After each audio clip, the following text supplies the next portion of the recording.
Alright, I know it's probably a little late to be doing this video, but this is going to be a video of my first 2 fire alarms. Now do you know why I said it's a little late to be doing this? Yeah, I got these 2 for Christmas. So we'll start with the pull station. It's a Firelight BG10 rebranded by Johnson Controls. It's a nice little thing. Here. And it's nice because it's key reset. So yeah. And if you want to see how it works, click the link I will be putting, I don't know, right by this button right here.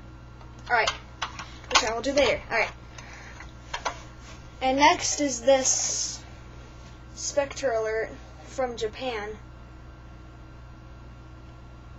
which is pretty cool because it's from Japan. So let me grab a 9-volt battery.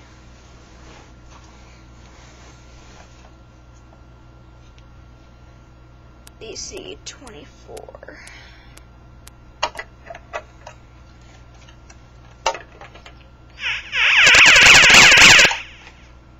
Alright, let's try that again. Yeah. So, if you want to see the fire alarm tests playlist, click on the link right here. Alright. Thank you all for watching.